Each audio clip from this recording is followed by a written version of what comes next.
घने और हरे भरे जंगल में तरह तरह के जानवर रहते थे।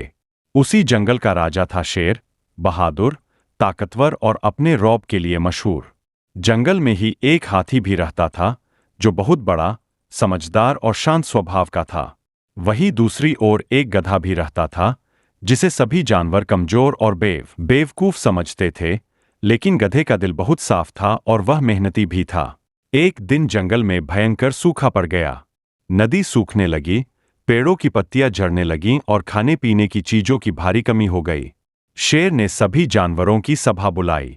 उसने गर्जना करते हुए कहा, अगर जल्दी कोई उपाय नहीं निकला तो जंगल में भूखमरी फैल जाएगी। सभा में सभी जानवर डर गए।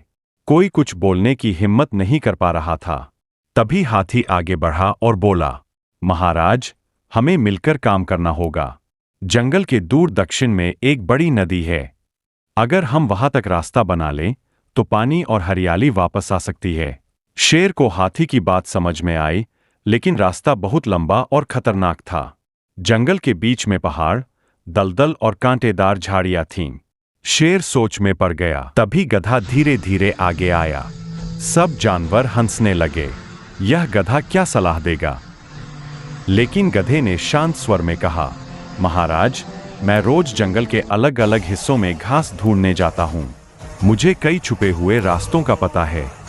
अगर आप चाहें तो मैं रास्ता दिखा सकता हूं। शेर को पहले तो गधे पर भरोसा नहीं हुआ, लेकिन हालात बहुत खराब थे। उसने कहा, ठीक है, अगर तुम सही रास्ता दिखा सको तो तुम्हें इनाम मिलेगा। अगले दिन हाथी, गधा और कुछ जानवर यात्रा पर निकल पड़े। हाथी आगे आगे पेड़ों को हटाता जा रहा था। गधा सही और सुरक्षित रास्ता दिखा रहा था। कई जगह दलदल आया, जहां हाथी ने अपनी ताकत से सबको पार कराया। कहीं कांटेदार झाड़ियां थीं, जिन्हें हाथी ने उखाड़ फेंका। रास्ते में एक बार शेर भी आया और उसने देखा कि गधा कितनी समझदारी से सबकी मदद कर रहा है। धीरे धीरे शेर का नजरिया बदलने लगा। कई दिनों की मेहनत के बाद वे नदी तक पहुंच गए। नदी में भरपूर पानी था। सभी जानवर खुशी से झूम उठे। हाथी ने अपनी सूंड से पानी छिड़का।